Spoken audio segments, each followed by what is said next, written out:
One more step, and I'll have isolated the virus of the common cold, laryngitis hackabus.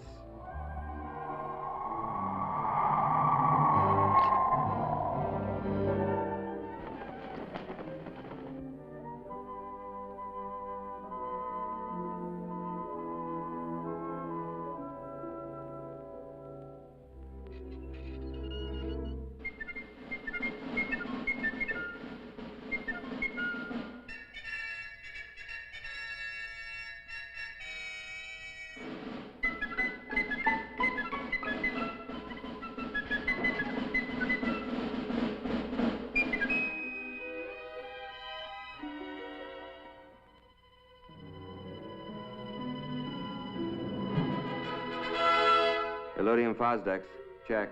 Anti-proton ballast, check. Prepare afterburners for blast-off.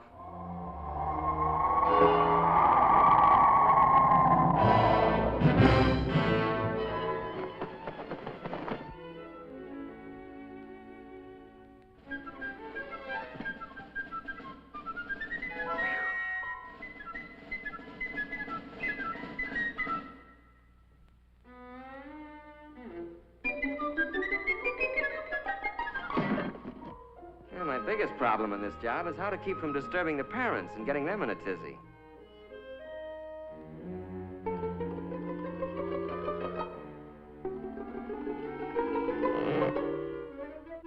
Rock-a-bye doggy in the treetop, when the wind blows, the cradle will rock.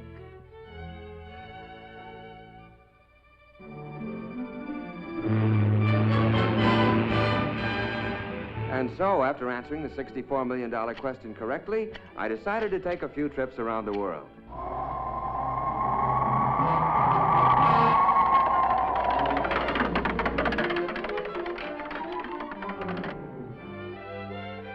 About time we threw a little light on the subject.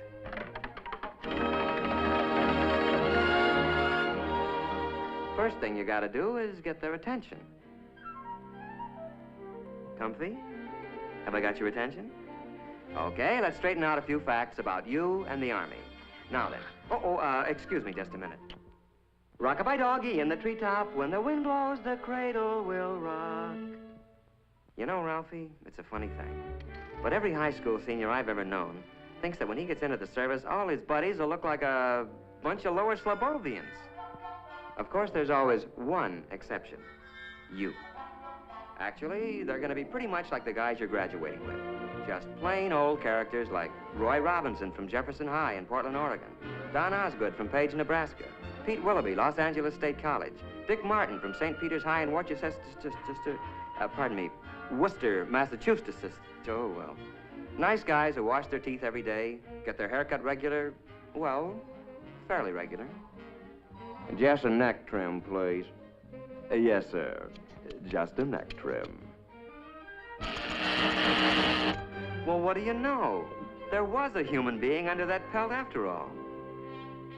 Another interesting idea held by a lot of otherwise bright high school seniors is that the Army has all the right size clothing, but that it's mainly interested in getting it on all the wrong size people. Well, nice comic book stuff. But actually, the Army's no more interested in putting you into the wrong sized uniform than your football coach would be. And for the same reasons. It's not necessary, it's inefficient, and it's just plain sloppy.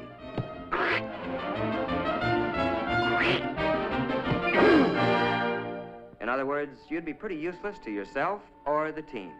You know, according to some comic strip artists, our friend here, is the kind of non-com you find in the Army. The way they tell it, basic training's supposed to be nothing but KP, obstacle courses, and being chewed out by a bunch of sadistic sergeants. Hey, hold up! Hoop!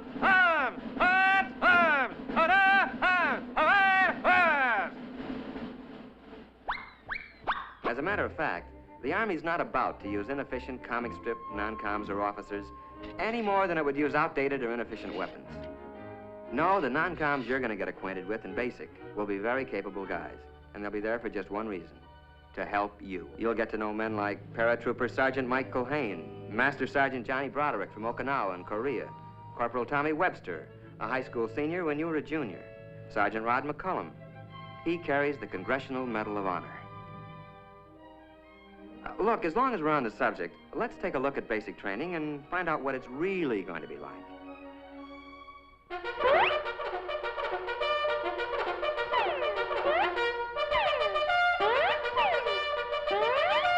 Well, you're going to learn a few things at basic. Useful things, like how to handle weapons safely and effectively. And at 700 yards, I let him have it. You're taught to use a compass, how to read a map. Very impressive stuff later to the girl of your dreams. You'll learn how to pitch a camp and how to give first aid. The sort of knowledge that other, people will respect someday. You're also going to develop muscles that'll be useful later. Some you didn't even know you had. But then, it's not a bad idea to keep in shape for recreation, like boxing, football, skiing, and other, sports.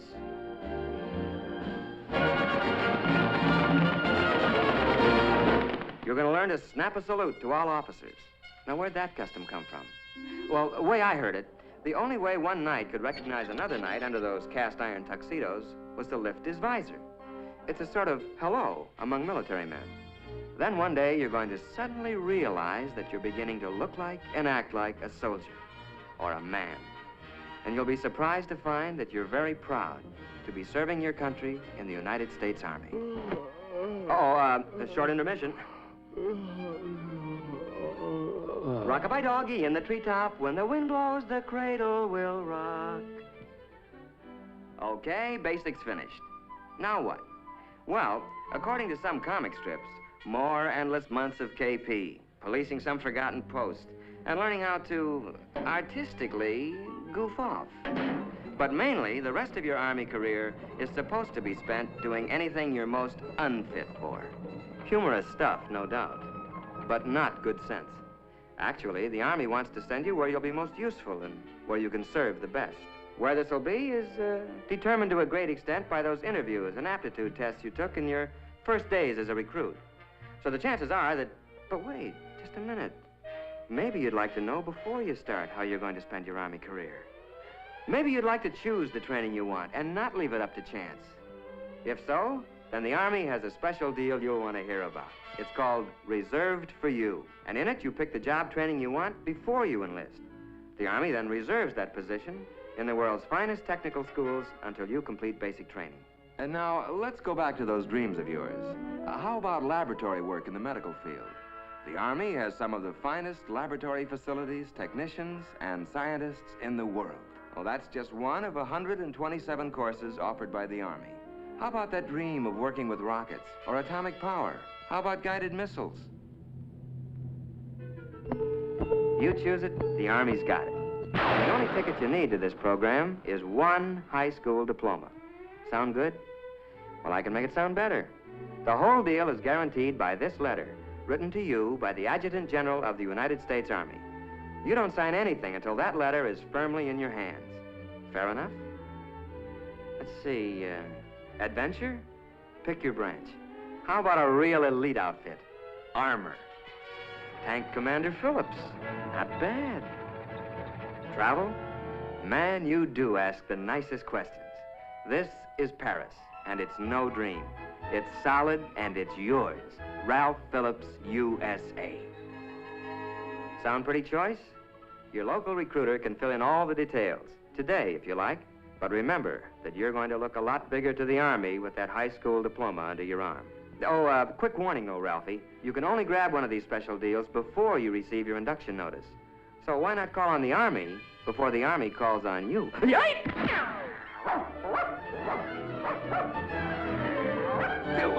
What's the matter with you? You gone nuts or something?